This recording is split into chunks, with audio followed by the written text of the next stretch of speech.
At 62, after 35 years of marriage, Lorelei Quintrell learned that her husband had been planning her replacement the way a man plans a kitchen renovation. Quietly, efficiently, with the help of a younger woman named Sienna and a lawyer who had already drawn up the papers before Lorelei was told there was anything to discuss. Bart took the house she had paid half the mortgage on. He took the savings. He took the friends, the country club membership, the dog. What he left her, with a smirk that she would remember for the rest of her life, was a deed to a falling-down cottage on the coast of Maine that her grandmother had left her decades ago, and that everyone in the family agreed was worthless. He thought he was throwing her into the sea. He didn't know that her grandmother had buried something inside the walls of that cottage that would, within 2 years, bring marine biologists, journalists, and a much-humbled ex-husband to her front door begging to be let in. Stay with me until the end of this story, because what Lorelei Quintrell did with a deed nobody wanted is the kind of thing that reminds you it is never, ever too late to begin. Before we jump back in, tell us where you're tuning in from, and if this story touches you, make sure you're subscribed, because tomorrow I've saved something extra special for you.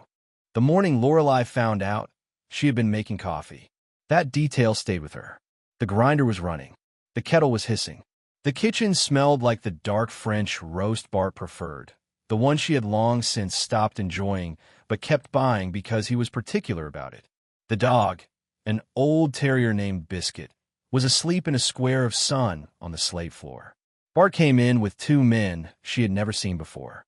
One was his lawyer, Desmond Crowe, a thin man in a gray suit who carried a leather portfolio and had the bored, careful manner of someone who had delivered bad news to many wives in many kitchens.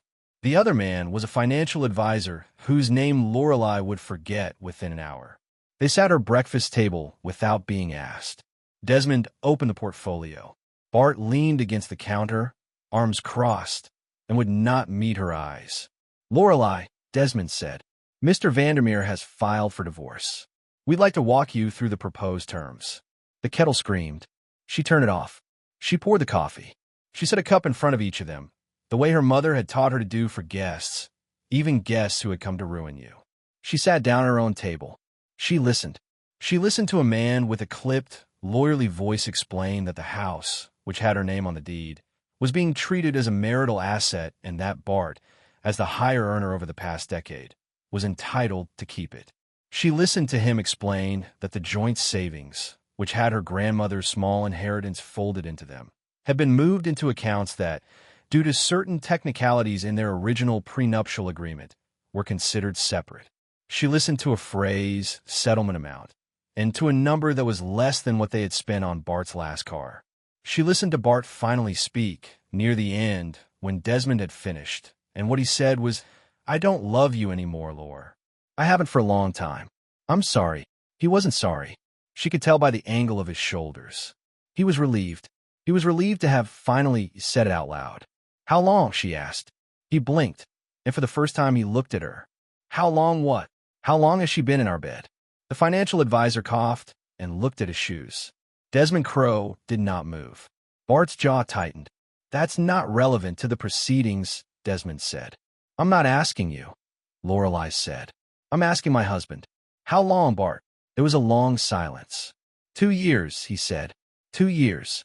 She thought of every dinner she had cooked in those 2 years. Every time he had told her he was working late.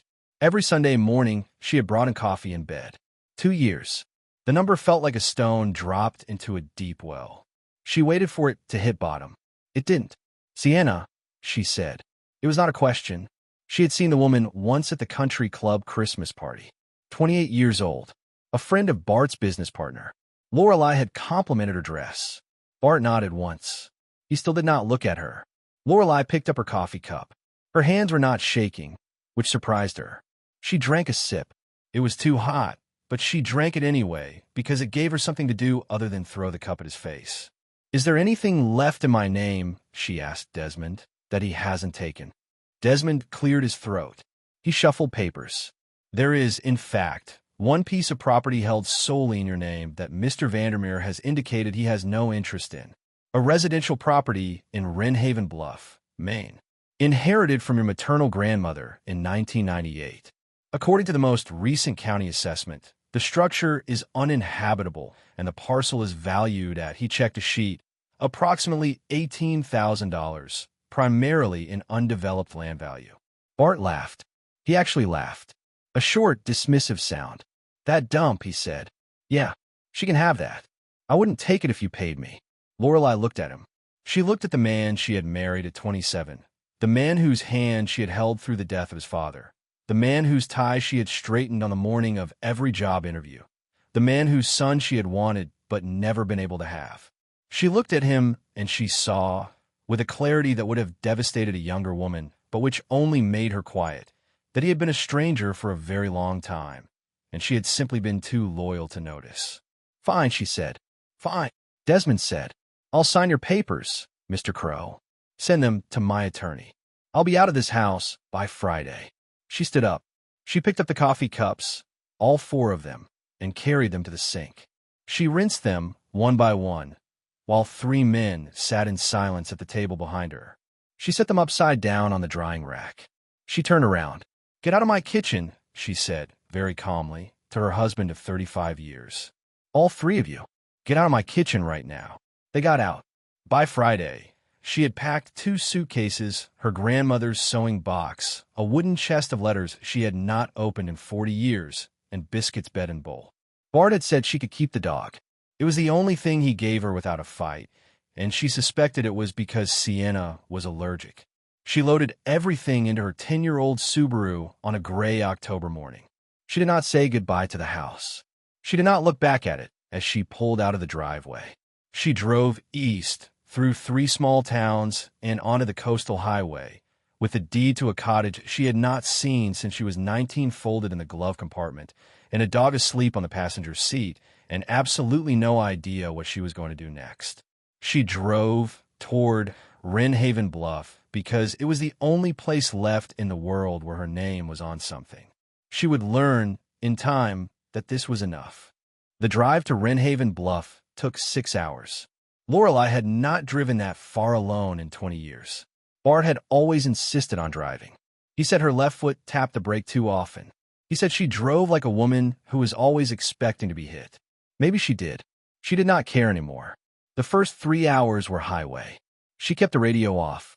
Biscuit slept curled in a tight white knot on the passenger seat, his nose tucked under one paw, breathing the slow, even breath of a dog who had no idea his life had just been overturned.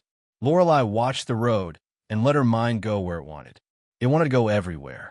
Her wedding day, the year they tried for a baby, the Christmas in 1992 when Bart had given her a pearl necklace and she had cried because she thought it meant he loved her. The party where she had complimented Sienna Halvorson's dress. She did not cry. She had cried herself dry over the 4 days of packing, and now there was nothing left in her, only a kind of hollow forward motion, like a boat that had cut its anchor and was drifting on a current it could not see. Around hour 4, the highway thinned into a 2-lane road. She passed a town called Creston, then a town called Pell, then a town with no sign at all, only a closed gas station and a single yellow streetlight burning in the daylight. The trees changed. The pines pressed closer to the road. She rolled the window down a crack and smelled, for the first time in 35 years, the cold, wet, salt smell of the Atlantic, and her chest cracked open in a way she had not expected. She pulled the car onto the shoulder. She put her forehead against the steering wheel. She did not cry exactly. She made a sound she had never made before, a low, rough sound from somewhere underneath her ribs. Biscuit lifted his head and looked at her with the patient confusion of an old dog. After a minute, he got up, climbed in her lap, and pressed his small white head against her collarbone. She sat on the side of the road with the dog in her lap and let the salt wind come in through the window. When she could drive again, she drove. The road to Wren Haven Bluff was the kind of road that the state stopped maintaining sometime in the 1980s. The asphalt was cracked and patched. Mailboxes leaned at unlikely angles. She passed a barn that had collapsed inward on itself, like a hand closing into a fist. She passed 3 lobster traps stacked at the end of a driveway. She passed a hand-painted sign that said Fresh EGS in faded red letters, with no house in sight to sell them from. The village of Wrenhaven Bluff was one street long. A post office, a small white church, a general store with a porch, a bakery with a hand-lettered sign that said Purnell's, a library no bigger than a two-car garage. The harbor below the village held maybe 20 fishing boats, most of them tied up, some of them visibly not seaworthy. The whole village was built on a granite shelf above the water, and the houses leaned toward the sea the way old people lean toward fire. She did not stop. She drove through the village and out the other side, following the directions her grandmother had written on the back of a Christmas card in 1996, directions Lorelei had kept for 28 years for no reason she could name. Past the chapel, right at the split rock, down the dirt road until you think you've gone too far. Then keep going. She kept going. The dirt road was a tunnel of overgrown spruce. Branches scraped the roof of the Subaru. The road climbed and curved and climbed again. She passed a single mailbox with the name Solberg faded almost to nothing. Her grandmother's name, Maeve Solberg. She had not seen the name written down in 26 years. The road ended at a gate. The gate was rusted shut. She got out, with Biscuit at her heels, and pushed the gate with both hands until it groaned open enough for her to walk through. Driftwood Hollow Cottage sat on a bluff above the cove. It was worse than she had remembered, and she had remembered it being bad. The shingles had gone silver and were lifting in places like bird feathers. The porch sagged on its left side. Two of the front windows were broken, and a third was held together with what looked like decades-old duct tape. A wild rose bush had grown up through a hole in the porch floor and was blooming, late in the season, with 3 small pink flowers. The roof was patched with a blue tarp that had torn in a recent storm. Beyond the cottage, the land sloped down to a cliff, and beyond the cliff was the cove, gray and moving and alive. Lorelei stood at the gate with her hands on her hips and looked at her inheritance. She thought, I cannot live here. She thought, immediately after, I have nowhere else to go. A voice behind her said, You lost? She turned. The man was perhaps 70. He was small and bowed and wore a wool sweater that had been patched at both elbows with mismatched yarn. His hair was white and stiff with salt. He held a coil of rope in one hand and a coffee thermos in the other, and he was looking at her with the suspicious kindness of a man who had lived alone for a long time and was not entirely sure he wanted that to change. I'm not lost, Lorelei said. I'm Maeve Solberg's granddaughter. This is my house. The man considered her for a long moment. Maeve been dead 26 years, he said. I know. House been empty all that time. I know. He nodded slowly. He set the thermos down on a fence post. I'm Otis, he said. Otis Birkinshaw. I live in the green place down the road. Your grandmother and my wife were friends. My wife passed in 2003. He paused. The front doors swelled shut. You'll need a crowbar. I got one. He turned and walked back down the dirt road without waiting for an answer. Lorelei watched him go. Biscuit pressed against her ankle. She looked at the cottage again. The wind came up off the cove and lifted her hair from the back of her neck, and she breathed in the salt and the spruce and the particular wet stone smell of the Maine coast, and somewhere underneath the exhaustion and the grief and the disbelief, something in her chest answered the wind. Not with words. With a small, surprised lift, the way a gull lifts off water. She stayed. Otis came back with a crowbar, a flashlight, and a roll of plastic sheeting. He did not ask permission. He climbed the sagging porch steps the way a man climbs steps he has climbed before, set the flashlight down, and worked the crowbar into the seam of the front door with the patient strength of someone who had pried open many things in his life. The door cracked open on the third pull, releasing a breath of cold trapped air that smelled of mildew and old paper and something faintly sweet that Lorelei could not place. Lamp oil, Otis said as if she had asked. Maeve kept lamp oil in the back pantry. Probably still some there. He stepped inside ahead of her and shone the flashlight around. Lorelei followed with Biscuit at her heels. The cottage had 4 rooms. A front parlor with a stone fireplace and a horsehair sofa under a dust sheet. A kitchen with a cast-iron stove, a soapstone sink, and a hand pump for water that Otis tested by working the handle 5 times before a brown stream came out, then 10 times before the stream ran clear. A small bedroom with an iron bed frame and a quilt folded at the foot. A back pantry with shelves of mason jars, some still holding what looked like preserves so old they had gone black. The walls were hung with photographs and framed pencil sketches. The floors were wide pine boards, scarred and beautiful. A spider had built a web across one of the windows so thick it caught the light like lace. Lorelei stood in the middle of the parlor and put her hand over her mouth. "It's not as bad as the outside makes it look," Otis said. He was watching her carefully. "Roof's the worst of it. Stove still works. Pump still works. Walls are sound. Your grandmother built this place to last." "My grandfather built it," Lorelei said. "No," Otis said. "He helped. She built it. Maeve laid every floorboard in this house herself. I was 12. I watched her do it." Lorelei looked at him. "You're sure?" "I'm sure." She had not known that. In 35 years of marriage, she had told Bart many times that her grandmother was a strong woman, and Bart had always nodded the way men nod at things they intend to forget, and she had let the subject pass. She wondered, standing in the parlor of a house her grandmother had built with her own hands, how much of her own life she had let pass. Otis stayed for an hour. He showed her the trick to the stove, the trick to the pump, the place where the well house was, the place where Maeve had kept her tools. He patched the broken front window with the plastic sheeting and a roll of duct tape from his truck. He did not accept the $20 bill she tried to give him. "Pay me when you've got it to spare," he said, "and not before." He left. The light through the patched window was the color of old butter. Biscuit was asleep on the horsehair sofa as though he had lived there his whole life. Lorelei sat on the floor in front of the cold fireplace and ate a granola bar. That was her first night. The second day, she swept.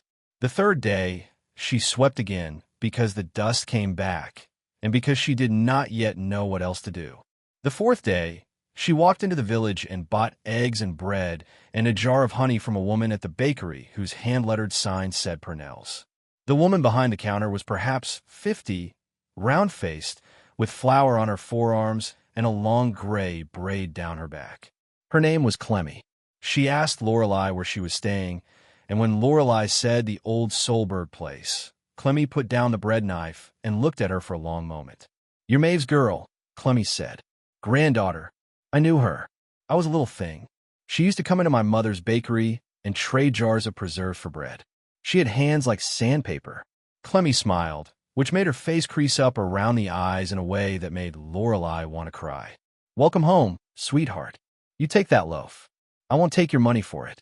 Not on your first week." Lorelei tried to argue. Clemmy did not let her. She walked back up the dirt road carrying a free loaf of bread, and she cried the whole way, quietly, while Biscuit trotted ahead and occasionally looked back at her with concern. Preparing and narrating this story took us a lot of time. So if you're enjoying it, subscribe to our channel. It means a lot to us. Now back to the story. The first month was harder than she would later be able to describe. Her hands blistered, then bled, then calloused. She learned to split kindling. She learned to bank a stove fire so it would still be alive in the morning. She learned that the hand pump had to be primed with a cup of water in cold weather. She learned that the privy out back was not, in fact, a privy, but a composting toilet her grandmother had built in 1979, and that with a little instruction from Otis, it still worked. She slept in her grandmother's bed under 3 quilts. She woke in the dark, hearing the cove move against the rocks below the cliff, a sound she had not realized her body had been missing for 35 years. Bart called once. It was the second week. She was outside hauling water when her phone rang in her coat pocket. She answered without looking at the screen, which she would not have done if she had. "Lore," he said, "where are you?" "You know where I am. You're not actually staying there. I'm actually staying here." He laughed. The sound was thin and sharp, a sound she had heard him make 1,000 times across 35 years. The sound he made when he was about to say something he believed was clever. "You'll be back by Christmas," he said. "You can't even change a light bulb." She thought about this. She set the bucket down on the frozen ground. She watched her breath in the air. "Bart," she said, "I split 20 pounds of kindling this morning. I'll be back when the cove freezes solid, which it hasn't done since 1934. Don't call me again." She hung up. She stood for a minute in the cold looking at the patched window of her grandmother's cottage, and then she picked up the bucket and went back to work. The discovery came in the 7th week. Lorelei had finally worked up the courage to clean out her grandmother's bedroom. She had been avoiding it. The other rooms had felt neutral, almost public, but the bedroom was where Maeve had slept and woken and dressed and undressed for 50 years, and walking into it felt like walking into a confession. Lorelei had kept the door closed and slept on the horsehair sofa in the parlor with Biscuit at her feet. It was a Tuesday in late November. The wind was high. The cove below the cliff was the color of slate. Lorelei had finished her morning chores, and there was nothing left to do but face the bedroom or face another long afternoon of pretending she had something else to do. She opened the door. The room smelled of cedar and old wool. The iron bed was made. A nightgown hung from a hook on the back of the door. On the dresser was a hairbrush with a few long white hairs still tangled in the bristles, and a small framed photograph of a man Lorelei recognized as her grandfather, and a chipped saucer with 3 sea-smooth pebbles in it. Lorelei sat down on the bed and put her face in her hands and cried. She cried for a long time. She cried for her grandmother, who had died alone in this room in 1998 while Lorelei was at a fundraising gala in Connecticut with Bart. She cried for the 26 years she had let this cottage sit empty because Bart had said, "What would we do with a shack in Maine?" She cried for the woman she had been at 35, who had believed her husband when he told her that her grandmother's life had been small. Biscuit climbed up onto the bed and pressed his side against her thigh. When she could move again, she stood up and started to clean. She stripped the bed. She took down the nightgown. She emptied the dresser drawers, folding everything carefully into a cardboard box. She washed the small window. She moved the bed to sweep underneath it, and that was when she noticed that one of the wide pine floorboards was loose. It was the third board from the wall. It rocked slightly when she stepped on it. She knelt down and ran her hand along the seam, and felt that the nails had been pulled and replaced with 2 small wooden pegs. She got a butter knife from a kitchen and pried it up. Underneath the floorboard was a cedar chest. It was small, no bigger than a bread box, dovetailed at the corners, with a brass hasp blackened by time. Lorelei lifted it out with both hands. It was heavier than she had expected. She set it on the bare floor and sat down cross-legged in front of it the way she had sat in front of presents as a child. The hasp was not locked. She lifted the lid. Inside, wrapped in oiled canvas, were journals. There were 11 of them, leather-bound, the leather cracked and softened with age. She lifted the first one out and opened it on her lap, and the breath went out of her. Watercolors. Page after page of watercolors. Tide pools painted in such precise, patient detail that she could count the spines on the sea urchins. Anemones in their open and closed states, labeled in her grandmother's handwriting with dates and locations and water temperatures. A study of a single hermit crab moving across the page in 12 small panels, like a slow film. The work of someone who had spent thousands of hours with her face 6 inches from a tide pool. Lorelei turned the pages with hands she could not keep still. The second journal was charts. Hand-drawn nautical charts in pen and ink of a section of coast Lorelei did not recognize until she found a small label in the corner of the third page. Wrenhaven Bluff, North Cove. 1971. The charts showed sea caves. The charts showed reefs. The charts showed a particular cove her grandmother had named, in fine block letters, Mother Cove, with notes about the seal colony that lived there in the spring. There were tide tables. There were depth soundings.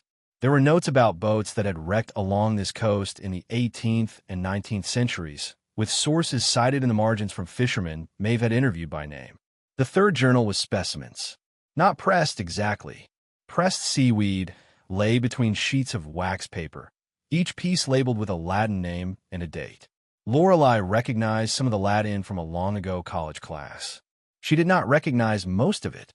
At the bottom of the chest, beneath the journals, were 6 glass jars sealed with wax. Each jar held shells. Each jar was labeled.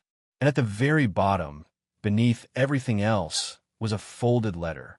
The letter was addressed, in her grandmother's handwriting, to whoever finds this and loves the sea.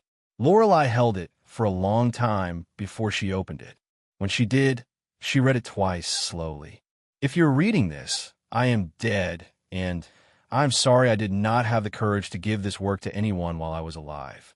I started this in 1957 when I was 26, and I kept it for 40 years because no one would take an old fisherwoman seriously, and I was tired of being laughed at. I did not have the schooling. I did not have the letters after my name. But I knew this coast. I knew the tide pools and the caves and the seasons of every creature that moved through this water.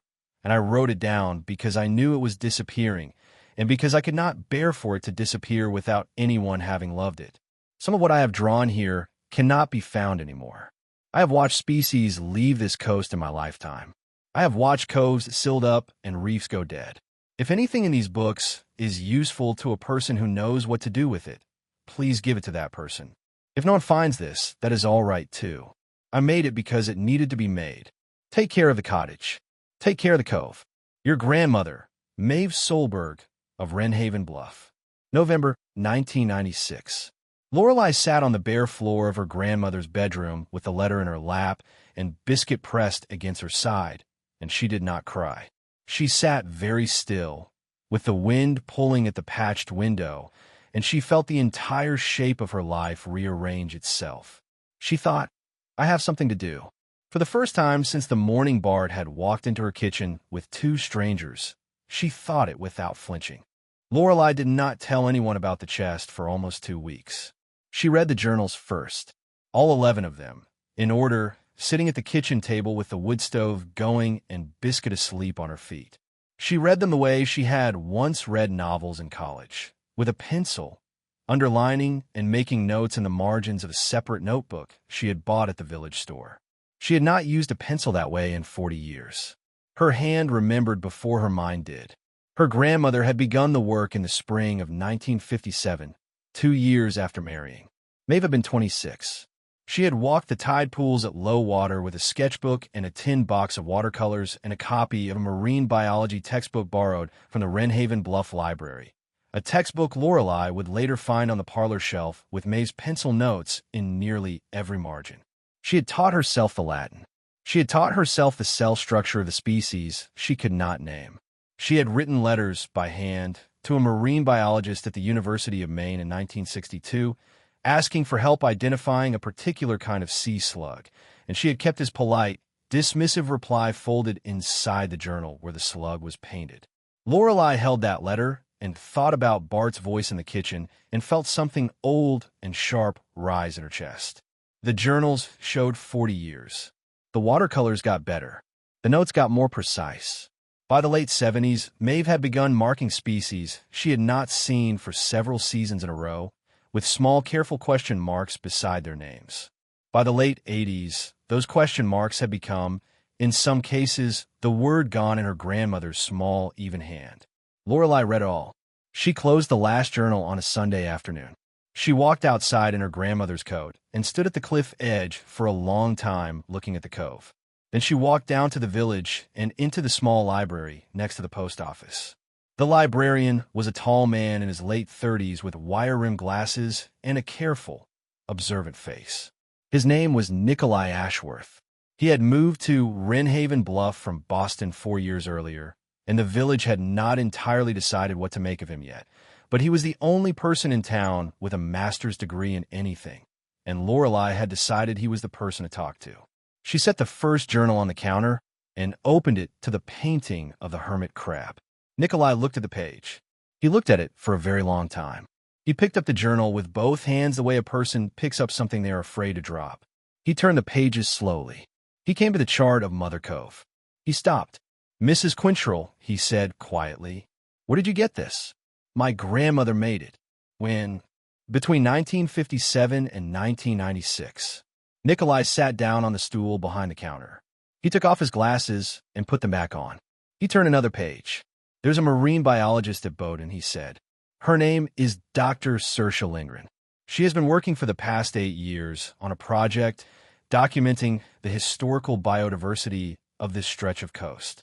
She has been searching specifically for any private records made by local people before 1980, because the institutional records do not exist. Last year, she gave a lecture at our library. I went. I asked her, after, if she had ever found anything. She said no. She said it was probably too late." He looked up at Lorelei. "Mrs. Quintrell, May I call her? Yes, Lorelei said. Please. Dr. Lindgren drove up from Brunswick 3 days later in a mud-spattered field truck. She was perhaps 40, with cropped gray hair and weathered hands and the alert, calm manner of someone who had spent a lot of her life waiting for tides. Lorelei made coffee on the wood stove. The three of them, Lorelei and Nikolai and Saoirse Lindgren, sat at the kitchen table while Saoirse opened the first journal. She did not speak for almost 20 minutes. When she did, her voice was unsteady. "Mrs. Quintrell," she said, "your grandmother documented at least 4 species along this coast that are now considered locally extirpated. She painted them from life. She gave us water temperatures. She gave us exact locations. She gave us tide phases. She gave us 40 years of continuous observation in a place where we have nothing. Do you understand what this is?" Lorelei looked at Saoirse Lindgren across the kitchen table and said, very simply, yes. Saoirse stayed 2 days. She slept on the horsehair sofa with Biscuit curled against her knees. She and Lorelei walked down the cliff stairs at low water on the second morning, in the cold gray light, and Lorelei held one of Maeve's charts in mittened hands and showed her the entrance to a sea cave Lorelei herself had only found 3 weeks before. A young woman from the bakery, Tindra Voss, the waitress Clemmie's niece, had been hired on Lorelei's 3rd week to help with mornings at the cottage. Tindra had asked once, shyly, if she could film Lorelei working at a tide pool for her social media account. Lorelei, who did not understand social media, had said yes because it seemed harmless. The video Tindra posted that Sunday was 38 seconds long. It showed Lorelei in her grandmother's coat, holding open the journal at the painting of the hermit crab, then panning down to the same hermit crab moving across the sand of an actual tide pool 60 years later. The caption read, "My neighbor's grandmother painted this in 1968. She just found the journals." By Tuesday morning, the video had been viewed 4 million times. By Tuesday afternoon, 3 news outlets had emailed Nikolai at the library asking for Lorelei's contact information. By Friday, a reporter from the Portland paper was standing on her porch. Lorelei put on the kettle. The reporter's name was Hadley Ostrom.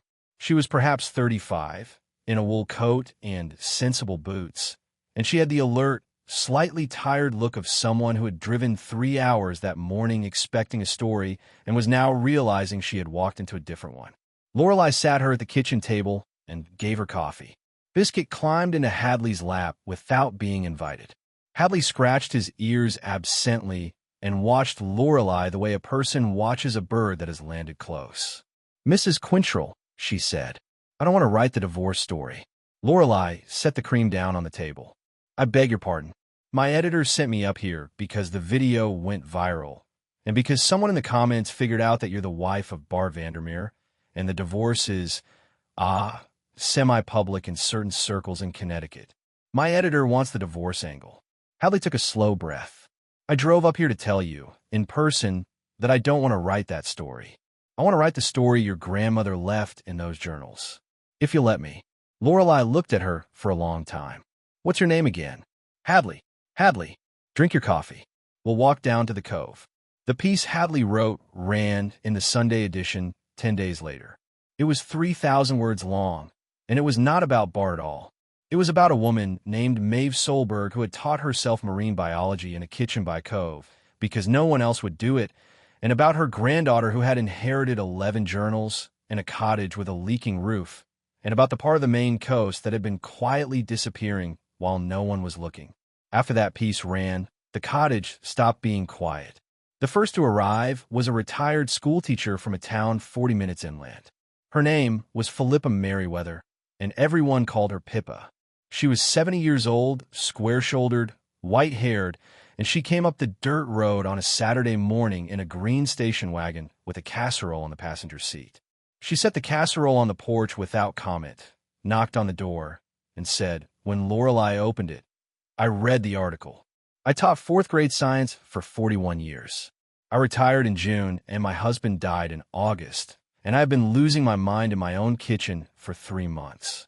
Tell me what you need." Lorelei looked at her. "Are you any good with a broom?" she said. "I am better with a broom than I am with anything else in this world," Pippa said. She came inside. The next was Calla. She was 68, the widow of a fisherman who had not come home from a December run in 2011, and she had not, by her own admission, done much of anything since. She came down the dirt road on a Tuesday with a cake. She did not say much. She helped Lorelei carry firewood for 2 hours and then drove home, and she came back on Thursday and on Sunday, and by the second week of December, she was at the cottage 4 days out of 7 and had brought her dead husband's tools. Octavia Whitcomb was 66 and had been a nurse for 38 years. She arrived in a small red car with a first aid kit, a thermos of soup, and the firm conviction that Lorelei, who was working 10 hours a day in November weather, was going to break a hip if someone did not start watching her. She was, Lorelei realized within an hour, exactly correct. Isolde Fry was the last. She was 64, very thin, very quiet. She was a painter. She had read Hadley's article and then looked at Maeve's watercolors online, where someone had begun posting scans, and she had driven up to Wrenhaven Bluff alone on a gray Wednesday and walked into the cottage and said, "I would like to help catalog the paintings. I will not charge you. I have nothing else to do." The four of them, Pippa and Calla and Octavia and Isolde, became something Lorelei had not had a word for since she was a girl. Bart had not let her have close friendships. He had said her friends were catty or needy or a bad influence. She had let those friendships go, one by one, over 35 years, the way a person lets keys slip out of a coat pocket without noticing. Now, there were 4 women in her grandmother's cottage. They argued about the right way to organize the journals. They cooked enormous meals on the wood stove. Octavia made Lorelei sit down every 2 hours. Pippa labeled every specimen jar in her teacher's handwriting. Isolde sat for whole afternoons by the window with a magnifying glass and a soft pencil, copying Maeve's brushstrokes to understand them. Calla repaired the porch. Saoirse Lindgren came back in mid-December with 2 graduate students and a small grant from Bowdoin. They began the official cataloging. The university paid for a new roof. Otis Birkinshaw climbed up onto the rafters at age 71 to supervise the roofers because, as he put it, city boys do not know how to nail a shingle in this wind. Bart saw the article. Lorelei knew this because her cousin in Hartford called to tell her. She knew it again because Sienna Halvorson unfollowed her on a social media account Lorelei had not known either of them had. She knew it a third time because, on a cold afternoon in early January, the phone in the kitchen rang, and when she answered, it was Bart. She did not speak. "Lore," he said, "I saw the piece. I saw what you're doing up there." She hung up. She sat at the table for a minute with her hand still on the receiver. Then she got up and went back outside, where Calla was teaching Pippa how to splice a rope, and Isolde was painting the cove at low tide, and the wind was coming up off the water carrying the clean, cold smell of the Atlantic, and she went back to work. Bart came in March. He did not call ahead. He drove up the coast in a rental car, because his own car had been repossessed in February, although Lorelei did not know this yet. He drove up the dirt road in the late afternoon, on a day when the cove was full of broken ice and the wind off the water was the kind of wind that hurt your face if you stood in it too long. Lorelei was in the parlor. She and Pippa were going through the donations that had been arriving at the post office for 3 weeks. Small checks, mostly from women who had read the article. Octavia was in the kitchen with Calla making stew. Isolde was somewhere outside with her sketchbook. Biscuit, who had developed strong feelings about visitors, was the first to react. He stood up from his place by the stove and barked, twice sharp, the way he had not barked since the morning Lorelei had loaded the Subaru in October. Lorelei looked out the window. The rental car was a small gray sedan. The man getting out of it was not the man she had married. He was thinner. His hair had gone almost white at the temples. He stood for a moment in the dirt yard with his hands in his coat pockets, looking at the cottage, and Lorelei watched him through the window and felt nothing, which surprised her because she had spent some part of every day for 5 months wondering what she would feel if she ever saw him again. She said without turning around, "Pippa, Bart is here." Pippa set down the stack of envelopes. "Do you want us to leave?" "No. Stay where you are. All of you." She walked out onto the porch and pulled the door shut behind her. Bart stopped at the bottom of the steps. He looked up at her. He had the careful, unsteady expression of a man who had rehearsed a speech in the car and was now, in the cold, finding that the speech did not fit his mouth. "Lore," he said, "don't call me that." He flinched. He nodded. He started again. "Lorelei, I know I have no right to be here. I know that. I'm not going to ask you for anything. He stopped. He took a breath. The hedge fund collapsed in November. Sienna left in January. The house in Connecticut went to the bank in February. I've been staying with my brother in New Haven. I read the piece in the Portland paper. I read the piece in the Times last week. I drove up here to say I'm sorry." She watched him. "That's it," she said. "That's the whole speech. That's the whole speech." She let the silence go on long enough to feel cruel. She did not care. She had earned this silence over 35 years. She had paid for it in installments she had not known she was making. "Bart," she said, "when you walked into my kitchen with your lawyer in October, I asked you one question. I asked you how long. You told me 2 years. Was that true?" He looked at his shoes. "No," he said. "How long, Bart?" 6 years. She nodded. She had known. She had known the moment he answered her in the kitchen, because 2 years had been too clean a number, and she had let herself believe it because she had needed a smaller wound to walk out of the house with. "You came up here," she said, "because you have nowhere to go. I came up here because I owe you an apology. You came up here because you have nowhere to go, and you owe me an apology. Don't reduce yourself in front of me, Bart. You always did that. You always made yourself smaller than you were when you wanted something. It is the only thing about you I never respected." He did not answer. She came down the steps. She stood in front of him in the dirt yard with her hands in the pockets of her grandmother's coat. He was taller than her. He had always been taller than her. She had never noticed, until this moment, how much she had spent of her life looking up at him. "I'm not giving you any money," she said. "There is no money to give you. Every dollar that comes into this place goes back into the project. The cottage is held in a trust now. It cannot be sold, and it cannot be borrowed against, and you are not in the will. I didn't come for money.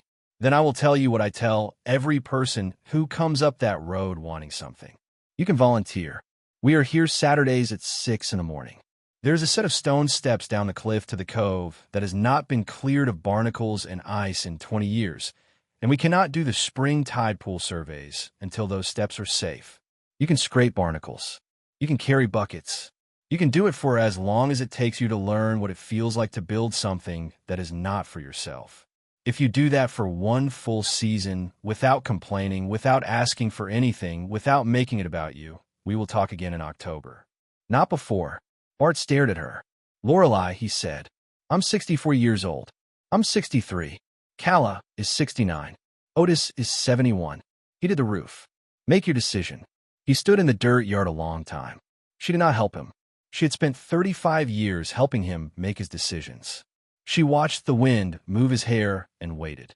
"Saturday," he said finally. 6 a.m. "Bring gloves," she said. "I will not be providing them." She turned and walked back up the steps and into the cottage. She did not look at him again. Inside, Pippa and Octavia and Calla were standing in the parlor watching her. Pippa raised one eyebrow. "Stew's almost ready," Calla said. "You eating?" "I'm eating," Lorelei said. She sat down at the table. 2 years passed. Bart came every Saturday at 6 in the morning for the first season. He scraped barnacles off the cliff stairs in November sleet and in February ice. He did not complain, because Lorelei had told him he could not, and because Calla, who had buried a husband at sea, watched him from the kitchen window with eyes that did not invite complaint. He stayed in a rented room above Purnell's Bakery for $16 a night. He learned to bank a stove fire. He learned, slowly and against his nature, to be quiet around women who were working. In October of that first year, Lorelei sat down with him on the porch for 1 hour, the way she had promised, and they talked about 35 years of marriage with a directness neither of them had ever managed inside it. They did not get back together. They had not been pretending to. But when he drove away that afternoon, she watched the rental car go down the dirt road, and she found that the thing in her chest that had been clenched since the morning in the kitchen had, sometime in that hour, let go. Bart kept coming on Saturdays. He still came. Lorelei did not know if she would call it forgiveness. It was something quieter than that, and more honest. They were two people who had been married once and had hurt each other and were now learning to share a stretch of coast. The Driftwood Hollow Marine Heritage Project was a registered nonprofit by the spring of the second year. Saoirse Lindgren's team at Bowdoin had digitized all 11 journals and the specimen jars, and the digital archive was now used by marine biology programs at 6 universities.